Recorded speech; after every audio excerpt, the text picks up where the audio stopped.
The Chinese regime intensified its persecution of the Uyghurs and other Turkic peoples in East Turkestan around a decade ago, and dozens of Western news outlets have continuously covered various aspects of this state-directed persecution since 2017.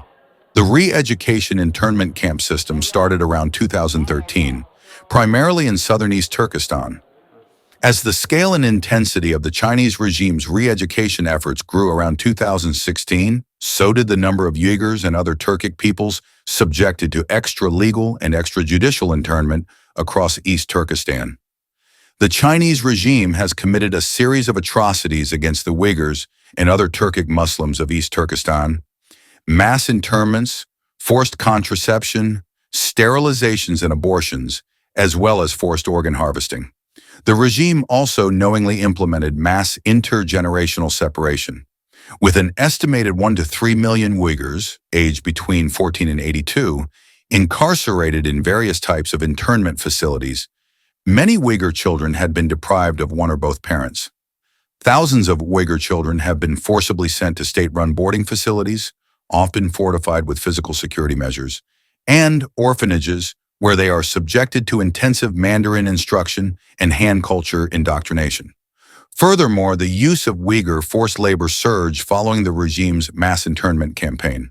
After examining a wide range of evidence, including confidential speeches by central CCP officials such as Xi Jinping, expert witness statements, former internees' testimonies, research papers, investigative reports, and evidence of birth suppression measures and policies targeting the Uyghurs, the Uyghur Tribunal issued its judgment on December 9, 2021. The Chinese regime has committed crimes against humanity and genocide against the Uyghurs and other Turkic Muslims in East Turkestan, according to legal standards. In January 2021, the United States declared that the Chinese regime, through its systematic attempt, was committing ongoing genocide against the Uyghurs. 5 other democratic countries followed suit: Canada, the Netherlands, the United Kingdom, Lithuania, and France. Following the UN's report released on August 31, 2022, which found that China's treatment of the Uyghurs constituted crimes against humanity, a coalition of 50 countries signed a joint statement expressing grave concerns about human rights violations against the Uyghurs and other Turkic Muslims in East Turkestan. Around mid-2023, the Chinese regime made the visa application process easier for Uyghurs in the diaspora. Additionally, tourists from a growing list of countries have been allowed to visit China, including East Turkestan, since late 2023, under a newly introduced 15-day visa-free policy. Does the relaxation of entry requirements into East Turkestan signal the end of the Uyghur genocide? In this interview-based documentary, we aim to address this question and investigate the Chinese regime's intentions behind the provisional relaxation of entry restrictions into East Turkestan.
wees iltmas qagan inkhishnish gerek ata-anangiz kim u, dadingiz kim u, ularning kim sizni taklif qildi. I applied for a visa.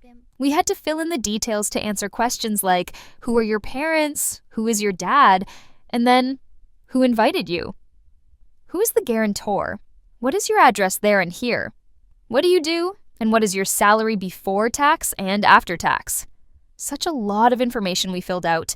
More questions included, when did you get your passport and why? We filled out our visit purpose and added whether we were married or still studying, and then they sent this information to the other side, Chinese authorities before. When I applied, there was a guarantor letter. We had to write a guarantor letter explaining why we received the passport. We also had to write our status, whether we were refugees, employees, students. Now they don't have it. Application process has been simplified at first. They told us that we will receive it, the visa, in 4 days, and then they called us and told us that you are from Xinjiang, so we will send it there first. Once they have confirmed, you will receive a response. After 2 weeks, we were informed that we had received the visa. First, we traveled to Beijing. We planned to land in Beijing first to cross the border, and then fly to Urumqi. As soon as we landed in Beijing and reached the border, 3 police officers approached us. They said, "Welcome." I was scared, so I spoke Chinese to them and said, "You scared me?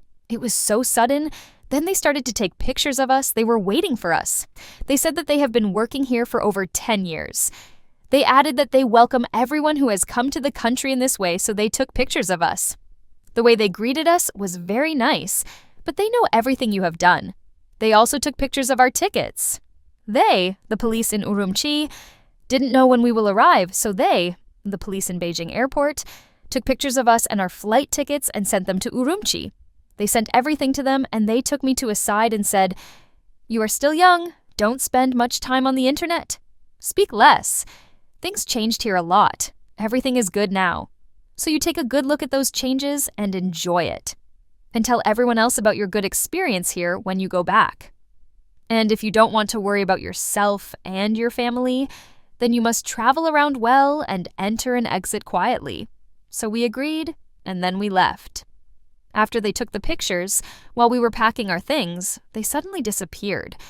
We were so worried when we landed in Urumqi, we saw that our family members were outside, so we hurried to leave the airport because we were afraid the police would come and block us again.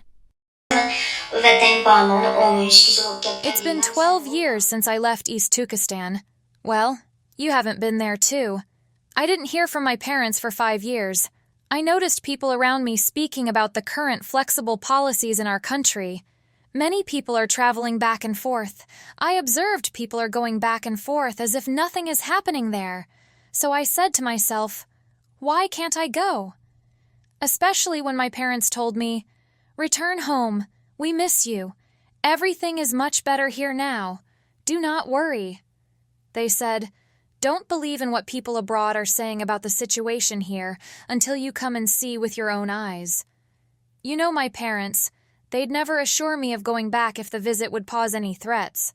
So I traveled back even you told me not to. I was too scared when we landed. The security control was too heavy just because I'm Uyghur. There is still that kind of heavy security control, and it has never been less. At the airport, so many people were with my parents who came to welcome me. This included relatives I had never seen before. They got me flower bouquets, and many of them were from the neighborhood watch unit. They even stayed my house until I left. Once I reached home, they came to see me and asked me so many questions. I can't say everything to you over the phone. Паспортым болгондуктан бери визага илтимос кылдым, виза бади. Ама буктай багандыктан бери чыгып коем кетип бир аз энсиреп туруп билетин алмай турдум. Since I have a passport, I applied for a visa and got it. However, I was nervous that they would do something if I visited this time, so I waited to buy the tickets. There were 2 people from my place who had visited, so I met up with them. I asked, how is the situation in the homeland, brother and sister, since you have been there? After telling me, "Oh, they welcome you nicely. You can go. There are more activities to do now, and you get to meet with your relatives. You should go." I began to think that what she said was true. I could be visiting peacefully, so I bought tickets for a 2-week visit. When I got there and off the plane, I saw many familiar people. My mom and dad and others were waiting there. Relatives, you might say. It was people from the neighborhood watch unit filming my arrival. It started in 2016. In 2016, some people coming from abroad were arrested at the airport, while others could meet their families at the airport under the supervision and arrangement of the authorities while being filmed. I personally witnessed this. So this is something that used to happen at that time. If some people were apprehended directly at the airport, then the others were first welcomed by their family members while being filmed. It was surprising that there were two different systems. What was the difference between these two types of people?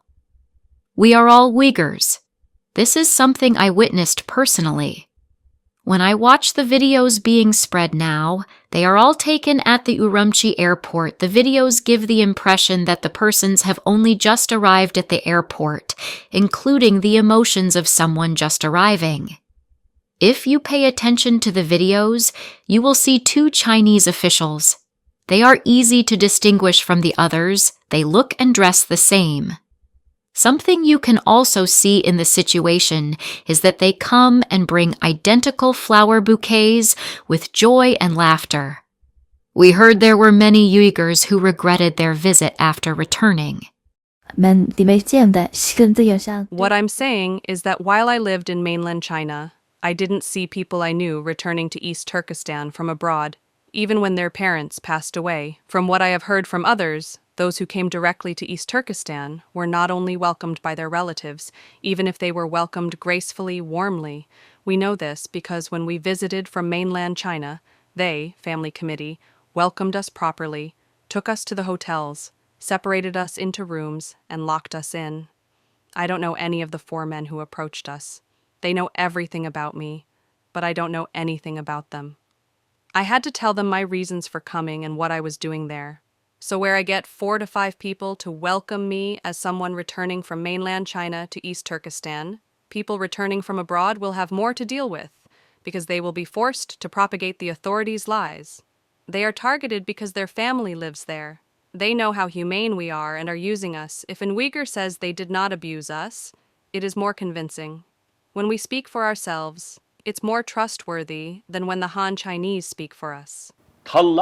Firstly, for example, the fact that the girl from Netherlands visited took a video after landing at the airport in Urumqi and meeting her parents, saying, "I've reunited with my parents. It's been 7 years." These types of performances are not permitted, are allowed, if not approved by Chinese authorities. We all know this, especially at the airport in Urumqi. It is a miracle if an Uyghur takes these types of videos and uploads them on the internet.